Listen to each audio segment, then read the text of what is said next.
우리 다 같이 일어나셔서 너희 하나님 여호와가 찬양하심으로 함께 예배로 나가겠습니다.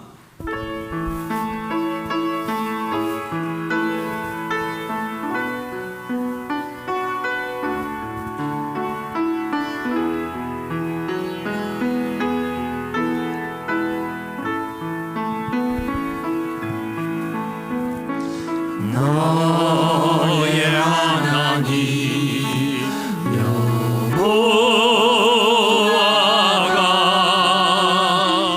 너의 가운데 계시니 그는 구원을 베푸실 전능자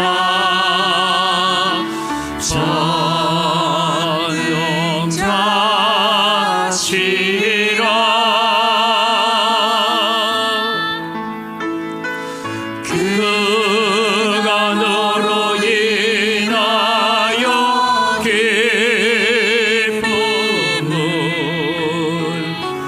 이기지 못하시며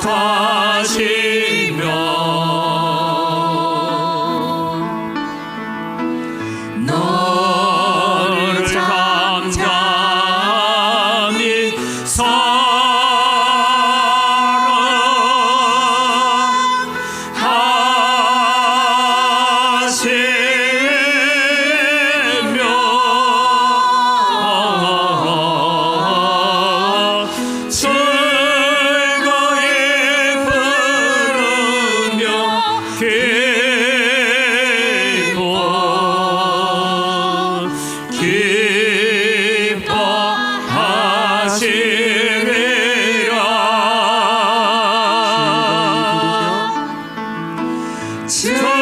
즐거이 부르며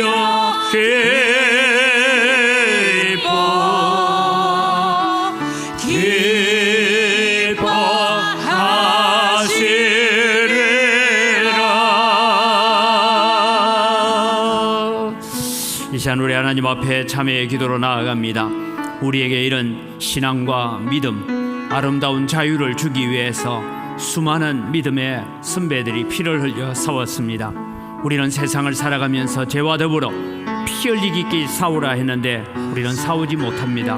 하나님 우리의 연약함을 용서하여 주시고 오늘 우리가 이 예배를 통하여 우리가 믿음의 선열이 되어지고 믿음의 선진이 되어지는 믿음의 귀한 결단의 자리에 세워지는 예배가 되게 해달라고 우리 함께 기도하며 나아갑니다. 살아계신 아버지 하나님 은혜를 이 시간 감사합니다. 오늘도 저희들을 사랑하셔서 하나님의 자녀로 하나님의 백성으로 불러주시는 애를 감사를 드립니다. 오늘도 하나님을 예배하기 위하여 이 자리에 나왔습니다. 하나님 사람들만 모였다가 흩어지는 자리가 되지 말게 하시고 주의 성령이 오셔서 영과 진리로 드리는 예배가 될 수 있도록 은혜와 복을 더하여 주시옵기를 간절히 바라옵고 원하옵니다. 하나님 우리는 세상에 아무런 것도 나의 남편이 아닙니다라고 고백하며 살아야 됨에도 불구하고 우리는 세상의 염려와 걱정으로 인하여서 하나님을 놓쳐버리고 예수님을 잊어버릴 때가 많았습니다. 오늘도 주님이 우리가 다시 믿음으로 서게 하시고 신앙으로 굳게 서서 하나님 우리가 믿음의 선조가 되어지고 믿음의 선열이 되어지는 자리에 이르러가는 저희들 되게 하여 주시옵소서. 살아계신 아버지 하나님 은혜를 이 시간 감사합니다. 6월 호국 보훈의 달 마지막 주일을 저희들이 맞이합니다. 하나님 오늘도 우리에게 이 자유로운 대한민국, 이 신앙의 자유와 믿음의 자유를 마음껏 누릴 수 있도록 하기 위하여 수많은 믿음의 선배들이 생명을 걸고 싸웠던 것을 저희들이 압니다. 하나님 이제는 주님이여 우리가 동일하게 또 믿음을 가지고 신앙을 가지고 세워져가는 저희들 되게 하시고 믿음으로 굳게 서는 저희들 되게 하여 주시옵소서. 세상이 아무리 우리를 힘들게 하고 내 주변에 있는 사람들이 아무리 나를 힘들게 한다 할지라도 우리는 악인의 길을 쫓아가지 아니하고 죄인의 길에 서지 아니하고 오만한 자의 자리에 앉지 아니하도록 오늘 우리의 마음들을 지켜주시고 보호하여 주시옵소서. 오늘도 주님이여 주님을 바라봅니다. 사람이나 환경을 바라보는 것이 아니라 오직 예수 그리스도만 바라보고 하나님께만 영광 돌리는 예배를 드리고 찬양을 드리고 말씀을 듣기를 원합니다. 주님 오셔서 우리의 심령에 역사하여 주시옵소서. 날씨가 무더워지는 가운데 있습니다. 우리 교회 연로하신 분들, 육신이 연약한 분들 주님께서 어루만져 주시고 이 폭염을 잘 이겨낼 수 있도록 하나님 은혜를 더하시고 건강을 주시고 지혜를 허락하여 주시옵소서. 우리에게 허락하신 자녀들이 믿음으로 신앙으로 잘 세워지게 하시고 어디에 있든지 예배하는 일에 성공하는 믿음의 자녀들 되어지도록 복을 내려 주시옵소서. 오늘 또 오셔서 주님 우리의 예배를 받으시고 찬양대가 드리는 찬양을 받으시고 우리에게 은혜를 덧입혀 주시옵소서. 감사합니다. 예수님의 이름으로 기원드리옵나이다. 아멘. 신앙 고백합니다. 나는 전능하신 아버지 하나님 천지의 창조주를 믿습니다. 나는 그의 유일하신 아들 우리 주 예수 그리스도를 믿습니다. 그는 성령으로 잉태되어 동정녀 마리아에게서 나시고 본디오 빌라도에게 고난을 받아 십자가에 못 박혀 죽으시고 장사된 지 사흘 만에 죽은 자 가운데서 다시 살아나셨으며 하늘에 오르시어 전능하신 아버지 하나님 우편에 앉아 계시다가 거기로부터 살아있는 자와 죽은 자를 심판하러 오십니다. 나는 성령을 믿으며 거룩한 공교회와 성도의 교제와 죄를 용서받는 것과 몸의 부활과 영생을 믿습니다. 아멘.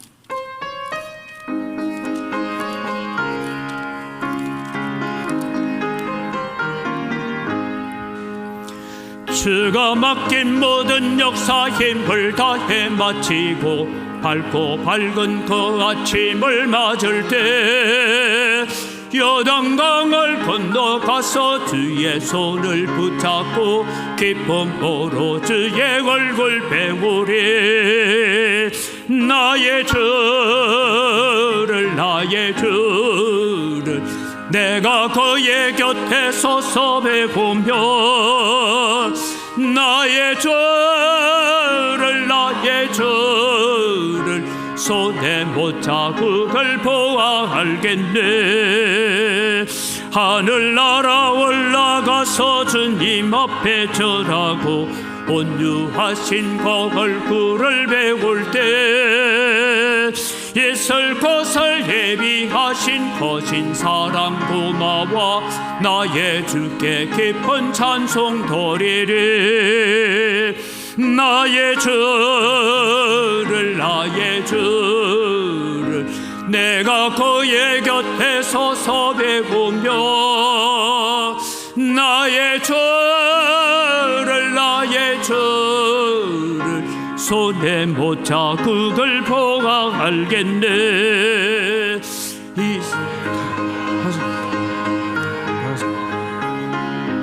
나를 맞을 준비하고 있겠네. 저희들과 한 소리로 찬송 부르기 전에 먼저 사랑하는 주를 배우리. 나의 주를 내가 그의 곁에 서서 배우며 나의 주를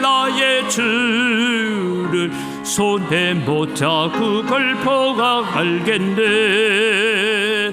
영화로운 시온성에 들어가서 다닐 때 흰 옷 입고 황금길을 다니며 건강한 거 맞추어서 새 노래를 부를 때 세상 고생 모두 잊어버리리.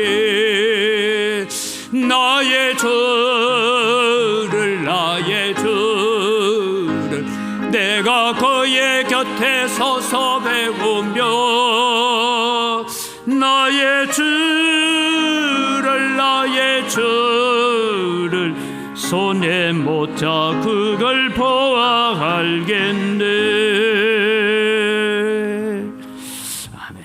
하나님 말씀은 마태복음 14장 1절부터 12절입니다.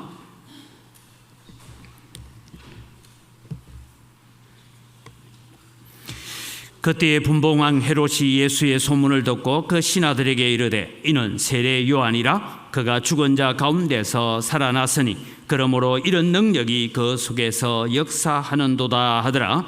전에 헤롯이 그 동생 빌립의 아내 헤로디아의 일로 요한을 잡아 결박하여 옥에 가두었으니 이는 요한이 헤롯에게 말하되 당신이 그 여자를 차지한 것이 옳지 않다 하였습니다.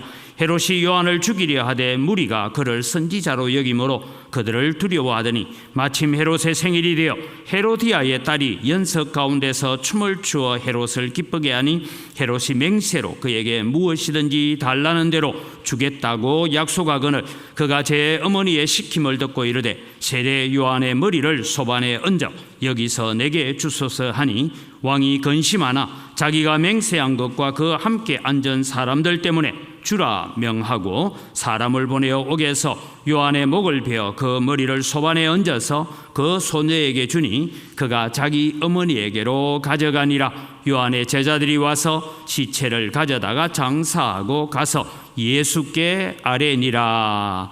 아멘.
감사를 드립니다. 오늘도 우리가 하나님을 찬양하며 하나님을 높이며 믿음으로 걸어가는 우리의 걸음들이 복되게 하여 주시옵소서.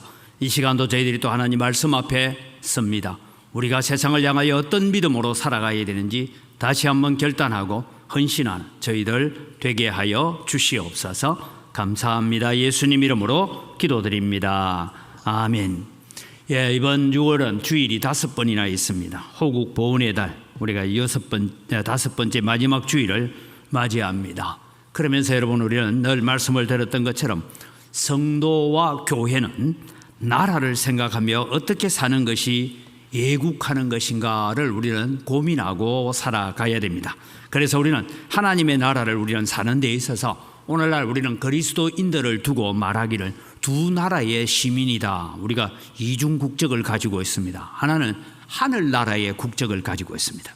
하나님 나라 백성이라는 하늘나라 국적을 가지고 있고, 동일하게 우리는 세상에 발을 딛고 사는 동안에는 우리는 대한민국이라는 그런 시민으로 삽니다.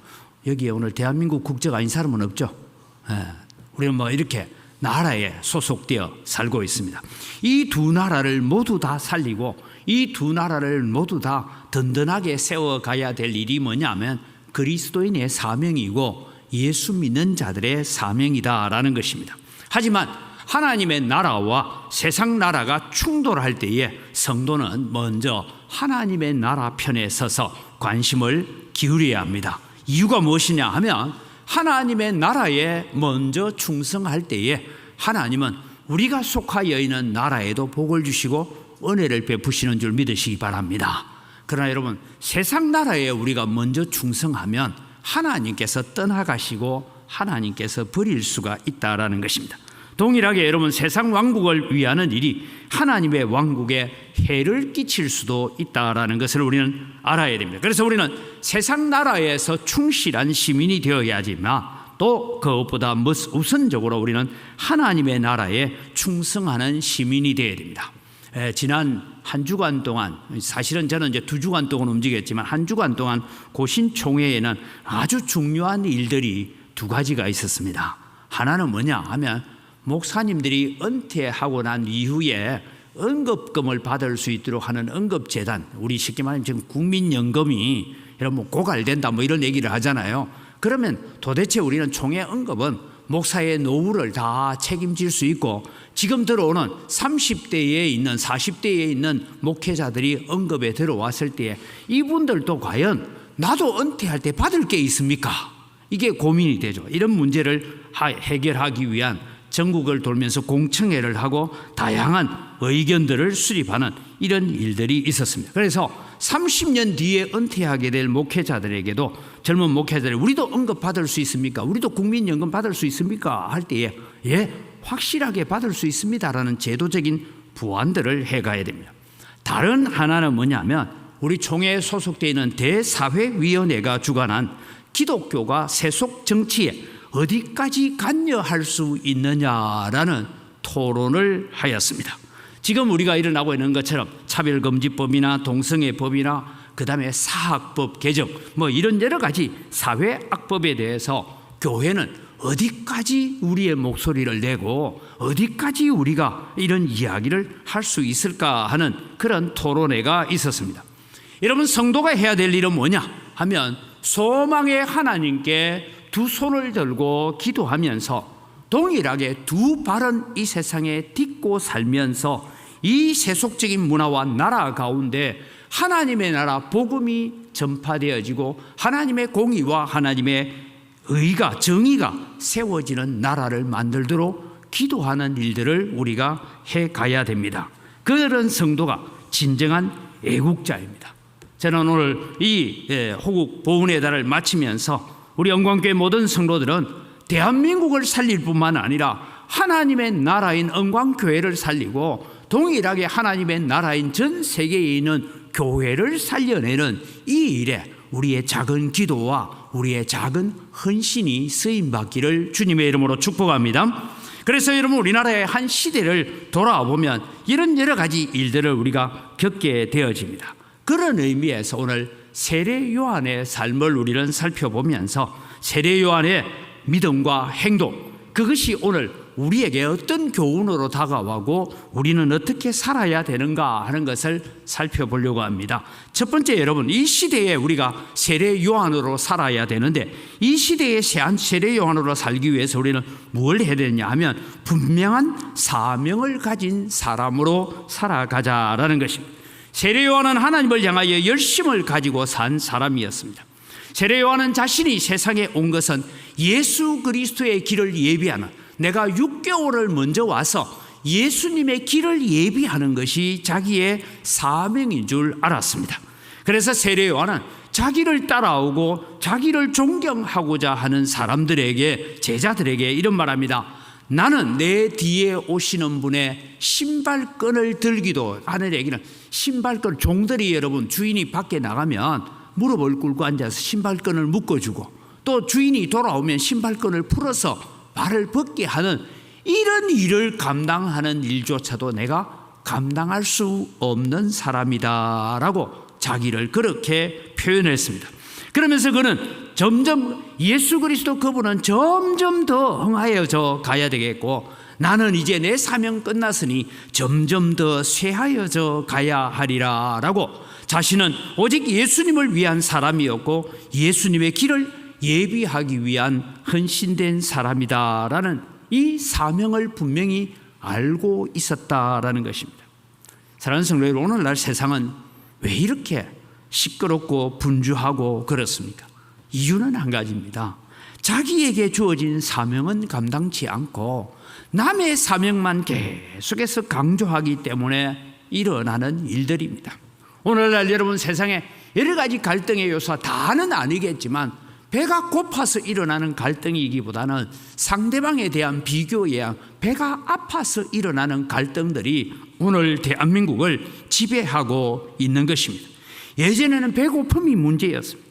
그러나 여러분, 지금은 배 아픔의 시대입니다. 아무도 자기의 사명을 강조하지 않고 남의 사명만 강조하고 있는 시대를 살아가고 있다라는 것입니다.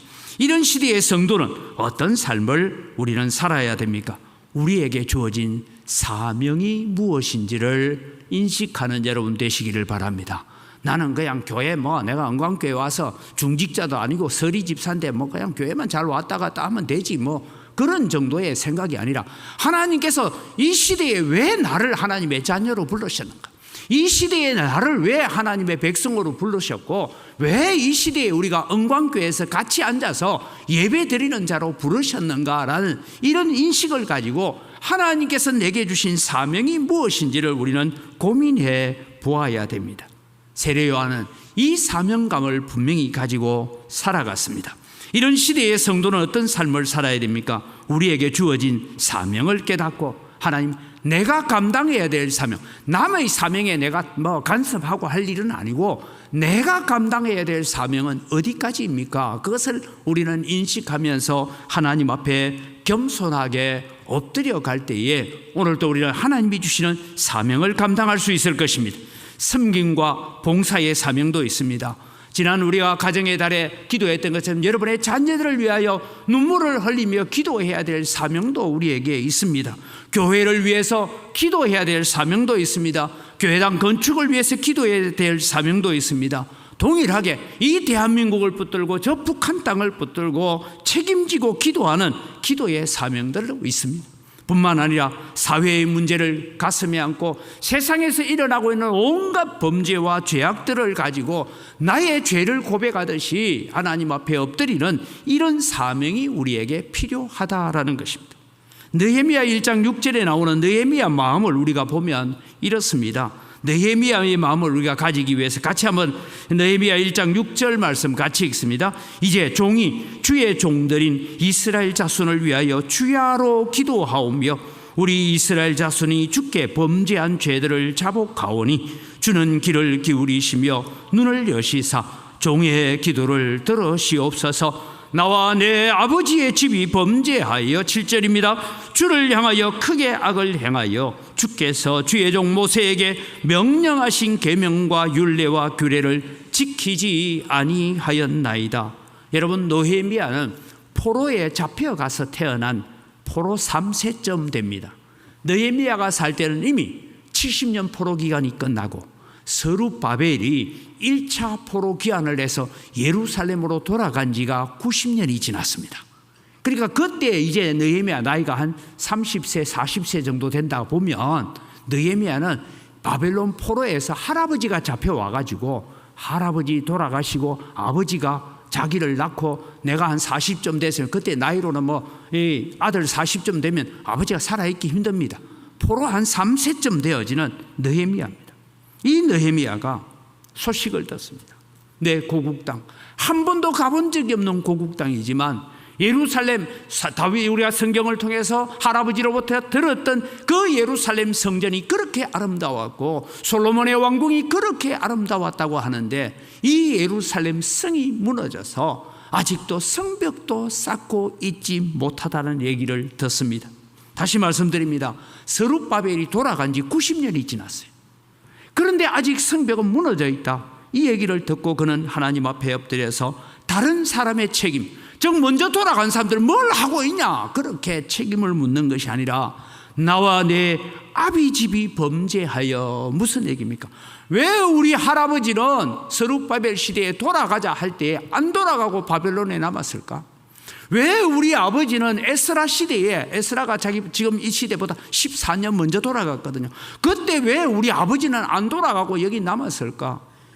자기를 돌아보니 나는 왜 돌아가지 않고 이 수상궁에서, 왕궁에서 편안하게 살면서 왕에게 술잔이나 갖다 바치는 이런 일을 하고 있을까? 이런 여러 가지를 생각해 보면서 나는 지금 과연 바벨론 궁전에서 호의호식하면서 살고 있는 것이 옳은 것인가? 이런 영적 부담감과 영적 책임감을 가지고 하나님 앞에 기도했던 것입니다. 그때 하나님은 이 느헤미야의 기도를 들으시고 응답하셔서 느헤미야를 예루살렘 총독이 되게 하신 줄 믿으시기 바랍니다. 오늘도 여러분, 우리는 살아가면서 이 느헤미야와 같은 마음으로 우리는 기도해야 합니다. 사랑하는 성도 여러분, 왜 우리는 나라와 민족을 위해서 혹은 세계 곳곳에서 일어나고 있는 선교지에 대해서 기도할 여유가 없고 기도할 시간이 없습니까? 사실 우리는 내 문제를 붙들고 기도하기에 너무 바빠서 그런지도 모르겠습니다. 아니면 내 문제조차 기도하지 않는데 내가 다른 문제까지 내가 기도할 여가 어디냐, 이래서 우리는 세상을 그렇게 살고 있지 않은지. 그래서 여러분, 우리는 자기의 기도의 제목조차 기도하지 못하는 시들은 영혼을 가지고 오늘도 우리는 하나님을 사랑한다 하고 하나님의 사랑을 노래하고 하나님의 은혜를 우리가 노래하고 있지는 않은지 우리 자신들을 한번 점검해 보아야 합니다. 세례 요한은 성령 충만한 사람이었습니다. 그는 자기의 사명이 무엇인지를 분명히 알고 주님의 길을 준비했습니다. 세례 요한은 제자들이 예수님의 인기가 올라가는 것을 보고 불평하기 시작합니다. 그때 세례 요한은 이런 얘기를 합니다. 선생님이 증거하던 저 사람이 우리와 반대편의 요단강 저쪽 편에서도 세례를 주는데 이제 우리에게, 선생님에게 많이 몰려와서 세례를 받던 사람들이 다 떠나서 예수님께로 가고 있습니다. 여러분, 소위 말하면 이제 이건 세례라기보다 침례입니다. 요단강에서 물속에 잠겼다 일어나는 이 침례는 요한이 제일 먼저 한 전매 특허를 내놓은 거, 요즘 말하면 특허를 내놓은 걸 가지고 6개월 뒤에 온 예수님이 제자들이 가서 세례를 주니까 사람들이 저리로 다 가버리면 이게 특허 소송해야 될 것 아닙니까? 요즘 세상으로 말하면. 그런데 이 얘기를 듣는 세례 요한이 이런 얘기를 합니다. 요한복음 3장 28절에서 30절 말씀입니다. 같이 읽습니다. 내가 말한 바 나는 그리스도가 아니요 그의 앞에 보내심을 받은 자라고 한 것을 증언할 자는 너희니라. 신부를 취하는 자는 신랑이나 서서 신랑의 음성을 듣는 친구가 크게 기뻐하나니 나는 이러한 기쁨으로 충만하였노라. 그는 흥하여야 하겠고 나는 쇠하여야 하리라. 여러분, 마지막 절에는 정확하게 번역하면 그는 점점 더 흥하여져 가야 되겠고 나는 점점 더 쇠하여져 가야 하리라 라고 말합니다. 세례 요한은 분명한 자기의 사명을 알았습니다. 내가 해야 될 일이 무엇인지를 잘 알았습니다. 내가 해야 할 일의 한계가 어디까지인지도 알았습니다. 그는 신앙의 사람이었고 열정의 사람이었지만 무엇보다 자기의 사명을 분명하게 감당했던 것입니다. 사랑하는 성도 여러분, 오늘 우리는 또 6월달을 보내고 나면 호국 보훈의 달은 1년 뒤에야 또 와서 우리가 호국 보훈의 달이라고 얘기할 겁니다. 그러나 여러분, 호국 보훈의 달은 오늘로서 끝나는 것이 아니라 우리가 주님 앞에 가는 그날까지 우리는 나라와 민족과 우리의 후손과 다음 세대들을 위해서 기도하기를 쉬지 아니하는 이 사명을 가지는 여러분 되기를 주님의 이름으로 축복합니다. 오늘 우리는 예배의 열정을 가져야 됩니다. 찬양의 열정을 가져야 됩니다. 기도의 열정을 가져야 됩니다. 내게 주신 직분에 따른 사명을 우리는 가져야 됩니다. 뿐만 아니라 이 사명의 한계점이 어디까지도 우리는 알아야 됩니다. 그래서 내게 맡기신 직분과 사명을 분명하게 인식하고 충성하는 자가 되어질 때에 오늘 우리는 우리에게 이런 믿음의 아름다운 유산을 남기기 위해서 생명을 바쳤던 믿음의 선열들에게 우리가 보답하는 것이고, 그런 믿음의 선열들을 우리에게 보내주셔서 오늘 또 이 자유로운 대한민국에서 마음껏 예배할 수 있는 은혜를 주신 하나님께 감사하고 보답하는 여러분이 되시기를 주님의 이름으로 축복합니다. 두 번째로 여러분, 오늘 본문에 나오는 이 세례 요한, 보장된 삶을 포기하고 사명을 따라간 사람이었다라는 겁니다. 여러분, 오늘 본문의 14장은 이미 앞에 일어난 사건입니다. 이미 여러분 이 14장의 사건은 어디냐 하면 대략 시기적으로 볼 때 한 6개월 전에 일어난 사건을 지금 다시 기록하고 있는 부분입니다.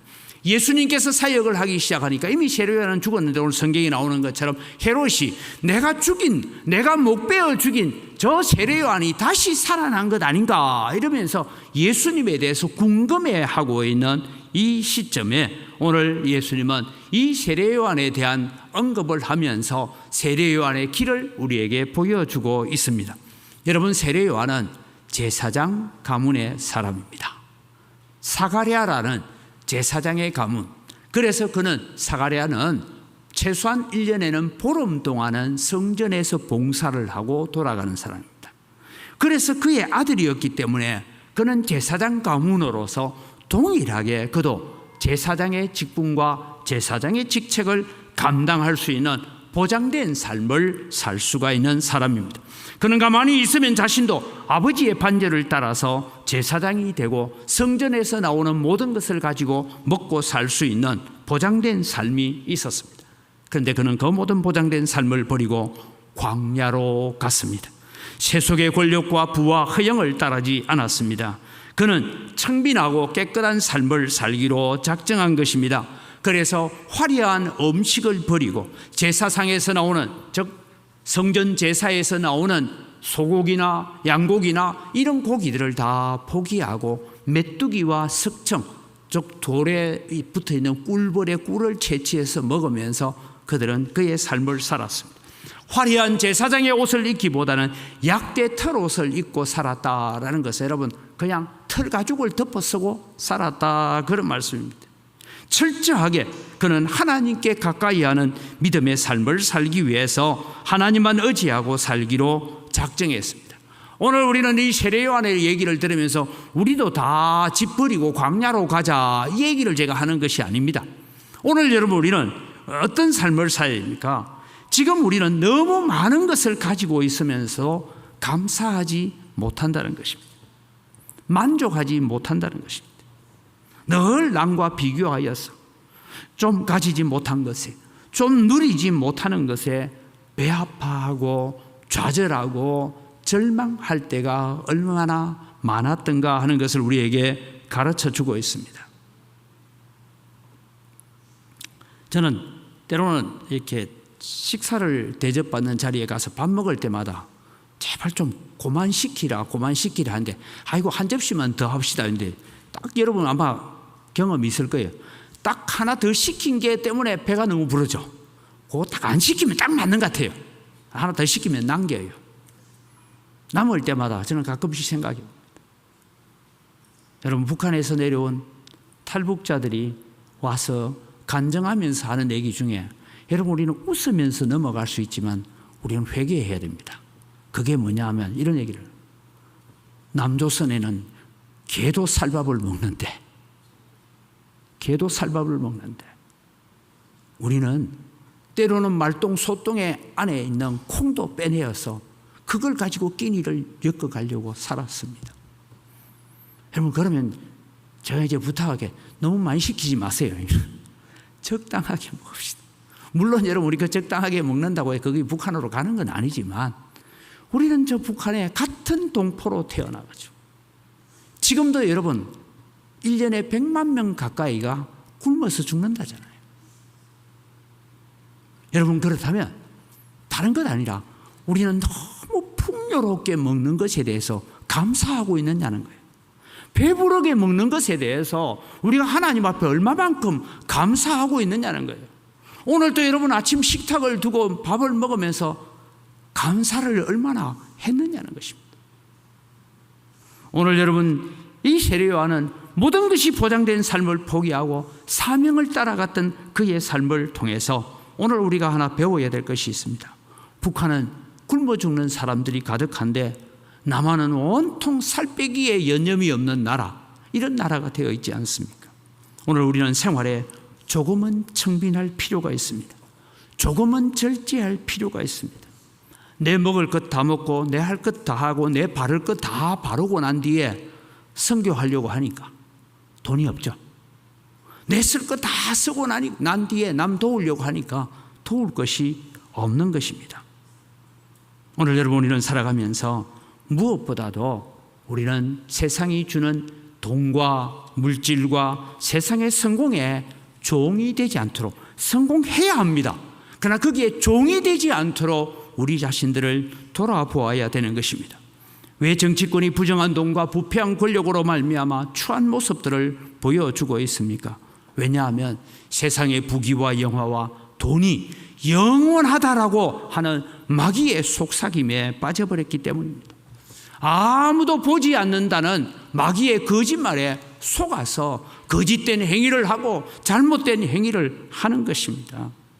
여러분, 오늘 우리는 욥기서 8장 7절 말씀을 참 좋아합니다. 내 시작은 미약하였으나 내 나중은 심히 창대하리라. 제가 이 구절과도 설교를 한번 했습니다만, 그러나 여러분, 우리는 그 앞에 있는 전제를 잘 읽어야 됩니다. 내 시작은 미약하지만 내 나중은 심히 창대하기 위해서 5절은 이렇게 말합니다. 네가 만일 하나님을 찾으며 전능하신 이에게 간구하고 기도하고, 하나님을 찾는다라는 것은 예배한다는 것입니다. 간구한다는 것은 기도한다는 거예요. 그래서 네가 만일 예배 생활과 기도 생활이 제대로 되면, 이런 얘기입니다. 6절은 이렇게 말합니다. 또 청결하고 정직하면이라고 얘기합니다. 여러분, 청결하다는 것은 하나님 앞에 내 마음가짐을 깨끗이 한다, 이런 얘기고요. 정직하다라는 것은 다른 사람을 향하여서 내가 정직하다, 이 말입니다. 이것이 갖추어질 때 뭐라고 합니까? 반드시 너를 돌보시고 내 의로운 처소를 평안하게 하실 것이라. 내 시작은 미약하지만 내 나중은 심히 창대하리라. 이 약속을 하고 있는 것이죠.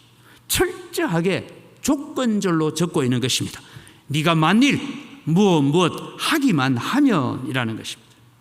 보장된 삶을 포기하며 주님의 길, 사명자의 길을 걸었던 세례 요한의 믿음을 우리는 바라보면서 오늘 또 우리는 내 것이기 때문에 내가 다 할 수 있고 다 누릴 수 있고 다 가질 수 있지만, 오늘 우리는 주님을 위해서 절제할 줄 알고 주님을 위해서 내어놓을 수 있고, 가난한 이웃을 위해서 선교지에 있는 이 선교사들이나 그 선교지에 우리를 건너와서 우리를 도와달라고 하는 그들에게 내가 건너가지는 못하지만 그들을 물질로 도울 수 있는 자가 되어야 됩니다.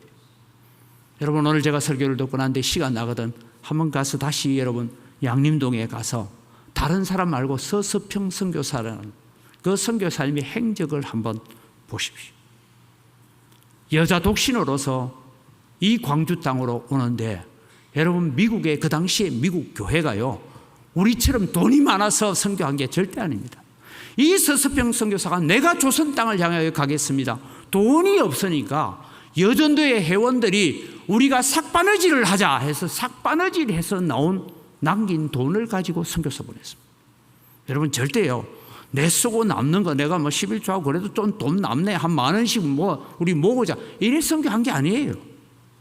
부인들이 이분이 선교사로 간다 하니까 우리가 돈이 없는데 어떻게 할까? 그럼 우리가 바느질이라도 해서 그렇게라도 돈을 모아서 이 선교사님을 돕자라고 해서 오늘 대한민국이 있습니다. 여러분, 오늘 광주의 복음화가 그래서 세워진 거예요. 그럼 우리는 그 빚진 자의 사명을 우리는 감당하면서 살아야 됩니다. 오늘 이런 사명을 가지고 이런 마음을 가지고 살아갈 때에 하나님은 우리 때문에 대한민국을 불쌍히 여길 줄 믿습니다. 그런 우리 때문에 하나님은 은광교회를 긍휼히 여기실 줄 믿습니다. 그런 마음을 가지고 하나님 앞에 헌신한 자 한두 사람 때문에 하나님은 이 교회를 불쌍히 여기실 줄 믿습니다. 우리가 그런 믿음의 선진, 믿음의 선열이 되어야 된다라는 것입니다. 마지막으로 세례 요한은 하나님의 공의를 외친 사람이었습니다. 세례 요한은 불의에 대해서 바른 정의감을 가지고 있는 사람이었습니다. 사람들이 다 수군거립니다. 수군수군합니다. 무슨 수군거림이냐 하면, 여러분, 이 팔레스틴 땅을 헤롯 대왕이라는, 예수님 오실 때에 왕이었던 헤롯 대왕이 죽자 그 아들 4명에게 이 땅을 4등분을 합니다. 그래서 예루살렘 쪽에는 또 헤롯 안티파스, 그 다음에 가이사라 빌립보 지역에 있는 그 땅에는 또 누구, 그리고 저 건너편에는 빌립에게, 이렇게 해서 4등분을 나눕니다. 나누는데 예루살렘을 지배했던 헤롯 안티파스는 일찍 죽어요. 그래서 빌라도라는 사람이 거기에 오게 됩니다. 총독으로. 그런데 여러분, 약간 북쪽에 있는 가이사라 요빠 지역이 있는 쪽에 다스리던 이 헤롯이 이제 자기 아내를 버리고, 지금 요단강 건너편 요르단 땅이죠. 그 땅에 있는 빌립의, 자기 남동생입니다. 빌립의 아내를 자기 아내 삼습니다. 근데 여러분, 성경에는 다 생략하고 있지만 역사적으로 보면 이 헤로디아라는 여자가 아주 정치적인 야심이 강한 사람이었는데, 늘 남편을 보니까 이게 비실비실한 해가지고 뭐 정책을 결정하는데도 우왕좌왕하고 뭐 우유부단하고 하니까 마음에 안 차는 거예요. 그래서 옆에 보니까 시숙이 하나 있는데, 이 사람은 눈도 부리부리하고 뭐 하고 막 과감하게 결정하고 이러니까, 야, 내가 저 사람이 내 남편이었으면 좋았을 텐데, 이러다가 작전을 짜고는 헤롯하고 결혼합니다. 지금 얘기해, 그 얘기예요. 이렇게 되자 여러분, 많은 신하들이, 많은 백성들이 수군수군하기는 하지만 그것이 죄다 잘못이다라고 말하지 못합니다. 왜? 헤롯의 권력 때문입니다. 헤롯은 이 팔레스틴 지역의 4분의 1을 다스리는 막강한 권력자였습니다. 그래서 자기 부인을 쫓아내고 저 요르단 땅에 있는 동생 빌립의 아내를 데려왔습니다. 아무도 말을 못합니다. 이때 여러분, 세례 요한은 지도자의 잘못에 대해서 담대히 죄를 지적하고 외쳤습니다. 그래서 여러분, 세례 요한에 대한 이 영화에 보면 세례 요한이 헤롯 왕궁 앞에 가서 병사들이 못 들어가게 하니까 거기서 오래오래 고함 지릅니다. 왕이요, 왕이 내가 백성을 바르게 이끌어야 될 건데 헤롯 왕이요, 잘못했습니다 하고 외치다가 체포가 되어지고 감옥에 갑니다. 헤롯은 양심의 가책이 있어서 차마 세례 요한을 죽이지 못합니다. 그런데 이 세례 요한에 대해서 앙심을 품고 있는 이 헤로디아가 작전을 짜서 오늘 생일날 자기 딸, 그러니까 빌립과의 사이에 태어난 딸입니다. 이 헤로디아의 딸이 춤을 추고 상품으로 받아가는 것이 세례 요한의 머리를 이 쟁반에다가 담아 주십시오 해서 오늘 이런 얘기가 있었다라고 말씀하고 있는 것입니다. 오늘 여러분, 우리의 고민은 이것입니다. 우리가 세상을 살아가면서 죄라는 것을 알면서도 우리는 죄를 지적하지 못하는 시대가 되었습니다. 왜냐하면 저 사람과 내하고 오랜동안 가졌던 친구 관계, 오랫동안 이어왔던 이웃 관계, 오랫동안 맺어왔던 사업 관계, 여러 가지 일들로 인해서 우리는 죄를 죄라고 말하지 못하는 시대를 우리가 살아가고 있습니다. 대사회운영위원회에서 이번에 공포하면서 발표하면서 일어났던 여러 가지 이 발언문들, 취재했던 그런 문서들을 보면 교회는 이 시대의 선지자적 사명을 감당하지 못한다면 교회의 사명은 다한 것이다. 동일하게 여러분, 오늘 우리는 세상에서 일어나고 있는 죄를 향하여 그것은 죄입니다, 그것은 잘못입니다라고 말하지 못한다면 우리는 성도의 사명을 다하지 못한 사람이 된다라는 것입니다. 여러분, 오늘 우리는 예수님께서 누가복음 12장 51절부터 이런 말씀을 합니다. 같이 읽어갈까요? 내가 세상에 화평을 주려고 온 줄로 아느냐? 내가 너에게 이르노니 이후부터 한 집에 5 사람이 있어 분쟁하되 셋과 둘이 셋과 하리니 아버지와 아들이 아버지와 어머니와 딸이 어머니와 시어머니와 며느리가 시어머니와 분쟁하리라. 여러분, 여기에 분쟁한다라는 것은 오늘 이 말씀 듣고 집에 가서 오늘부터 한판 싸우자 이 얘기를 하는 것이 아니고 참 신앙을 가지고 살려고 하고 내가 참 믿음을 가지고 살아가려고 하니까 가정 안에서부터 분쟁이 생기더라 이 얘기를 하고 있는 거예요. 우리가 여러분 바른 믿음을 가지고 살아가려고 하면 오늘 또 우리는 기억해야 됩니다. 하나님과의 나의 관계를 우선할 것인지, 세상의 물질과 나의 관계를 우선할 것인지, 사랑과의 관계를 우선할 것인지, 비록 그것이 남편이라 할지라도, 아내라 할지라도, 부모라 할지라도, 자식이라 할지라도 오늘도 하나님과 나 사이의 관계를 침해하는 어떤 것도 들어와서는 안 된다라는 것이 오늘 세례요한의 삶을 통해서 우리에게 보여주고 있는 것입니다. 지난주에 제가 말씀드렸습니다. 수가성 여인이 가서 네 남편을 데려오라 하니까 나는 남편이 없습니다 했어요. 원래 5번이나 남편으로부터 버림을 받았고 6번째 살고 있지만 저게 내 남편인지 아닌지 언제 내가 버림받을지 나 잘 모르겠다. 내 남편 없습니다. 오늘 여러분 우리는 살아가면서 다시 말씀드립니다. 돈이 남편인 줄 알았고 건강이 남편인 줄 알았고 자식이 남편인 줄 알았고 명예가 남편인 줄 알았고 살아보았더니 다 나를 배신하고 버리고 떠나가지 않습니까? 오늘 여러분 예수 그리스도만 여러분의 유일한 남편임을 믿으시기 바랍니다. 예수 그리스도만이 나의 영원한 남편됨을 고백하는 여러분 되시기를 바랍니다. 바로 세례요한은 그런 삶을 살아갔다라는 것입니다. 다시 세상 얘기를 좀 하려고 합니다. 정치와 종교는 분리되어야 한다는 정교 분리의 원칙이 세상의 불의에 대해서 세상 정부에 대해서 교회가 더 이상 말하지 말라라고 세워진 정교 분리가 아닙니다. 정교 분리의 원칙이 나왔던 것은 영국에서 처음 나오는데요. 스코틀랜드의 장로교회와 영국 국교회가 서로 충돌을 합니다. 그런데 국교회는 영국 왕이 교회의 최고 지도자를 임명하는, 지금 여러분 교황청 나라들이 다 그렇습니다.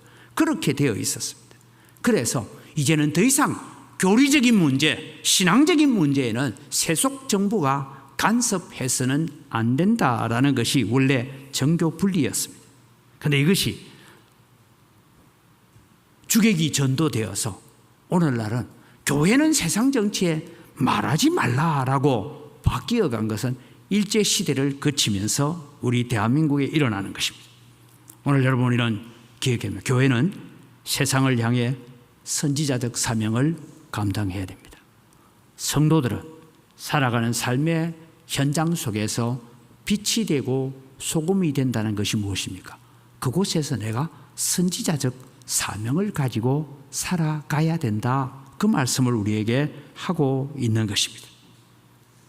오늘 여러분 이 세례요한은 헤롯의 잘못을 지적하는 것이 곧 자기의 죽음을 가져온다는 것을 잘 알고 있었습니다.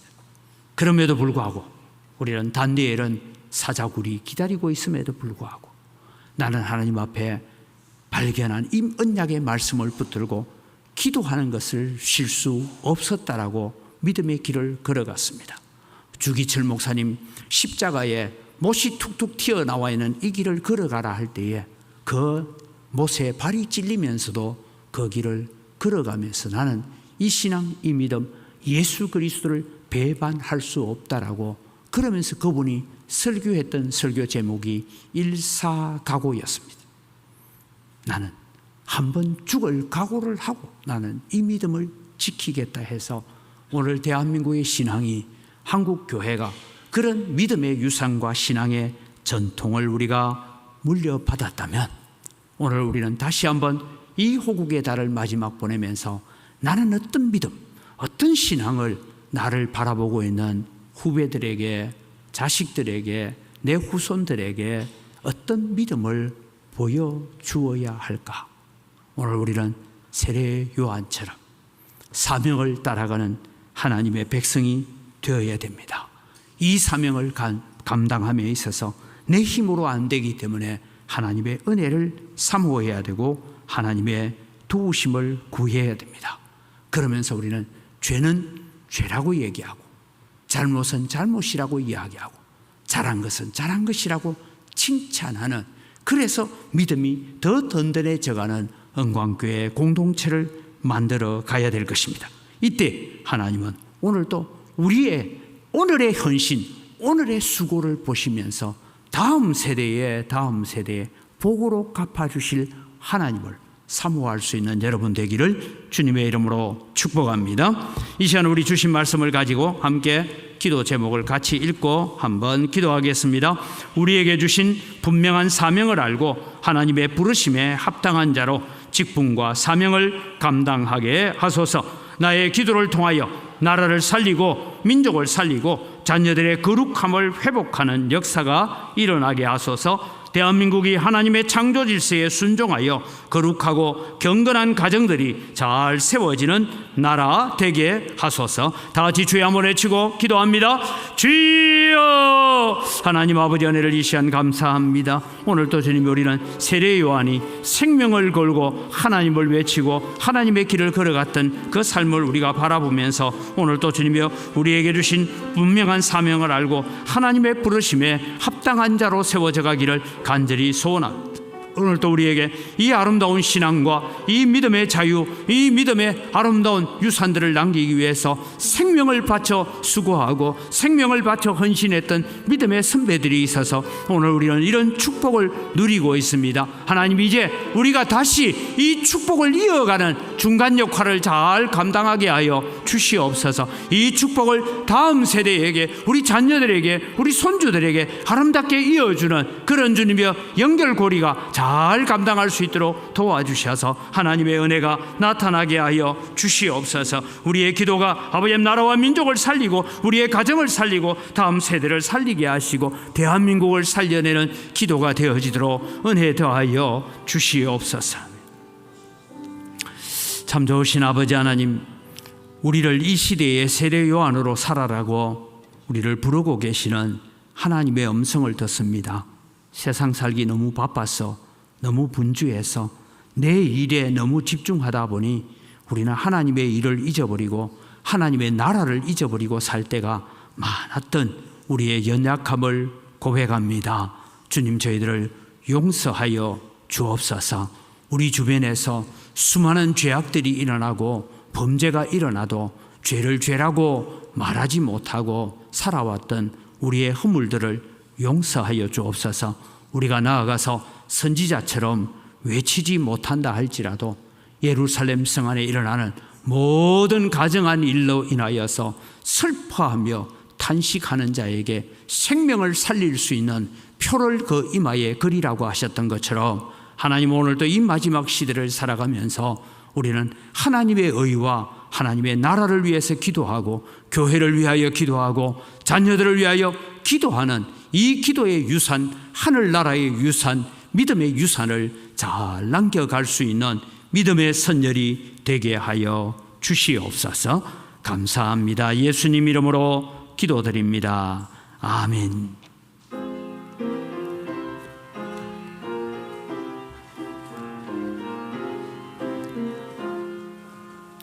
나 맡은 본분은 그 주를 높이고 문영혼 구원 얻도록 잘 인도합니다.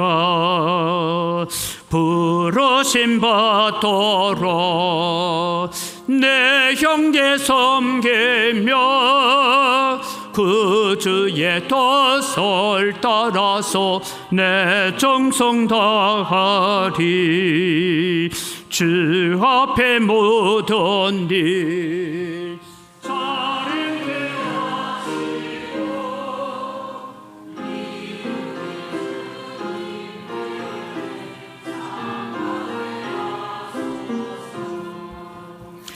나 항상 깨어서 널 기도드리며 내 믿음 변치 않도록 날 도와주소서.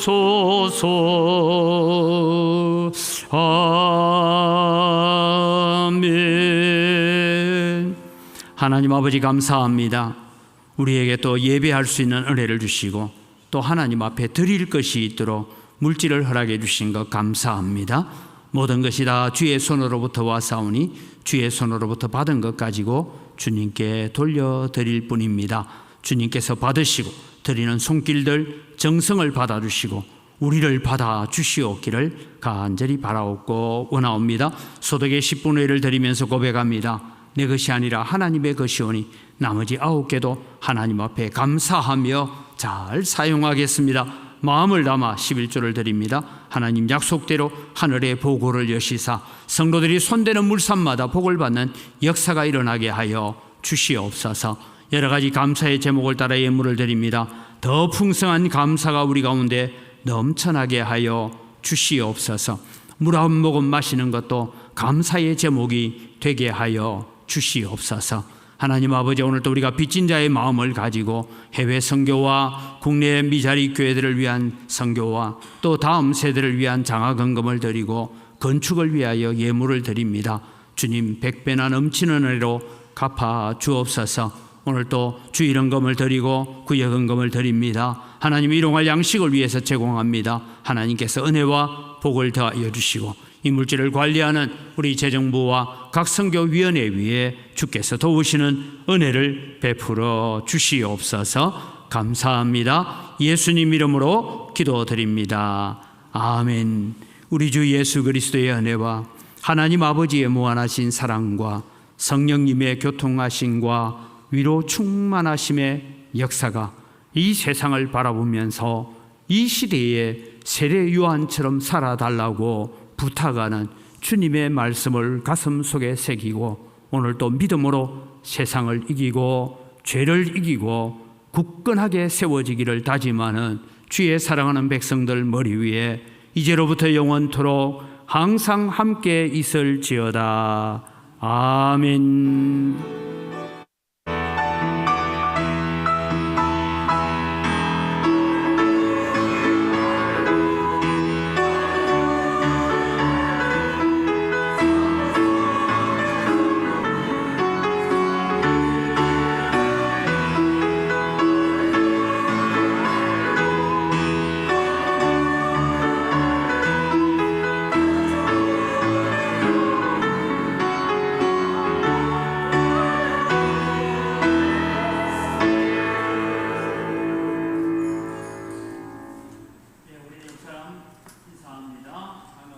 감사합니다.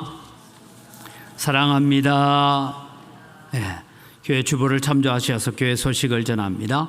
다음 주일은 우리의 맥주 감사 주일입니다. 원래 맥주 감사 주일은 제가 늘 말씀드리면 오순절 성령 강림 주일에 해야 되지만 한국 문화의 전통에 따라서 7월 첫 주일을 맥주 감사 주일로 합니다. 지난 반년 동안 베풀으신 은혜를 기억하고 또 정성껏 예비하고 준비하여서 드릴 수 있기를 바랍니다. 오늘 협조당회가 있습니다. 오늘 식사 제공하는 이상순 집사님, 김순자 집사님 가정에 감사를 드리는데 하나 기도 부탁은 김순자 집사님 또 어제 부정맥이죠. 부정맥 때문에 지금 병원에서 시술을 급하게 해야 되는 그런 상황 속에 있습니다. 기도하실 때에 오늘 밥 먹으면서 기도할 때는 하나님 김순자 집사님 밥을 내는데 부정맥 시술을 해야 된다니까 시술을 잘하고 시술을 잘 이겨내도록 기도하고 밥을 드시기를 바랍니다. 그렇게 해 주십시오. 교회 청소는 101구역이 담당하도록 하겠습니다. 감사합니다. 자리에 일어나셔서 함께 우리 서로를 위해서 축복합니다.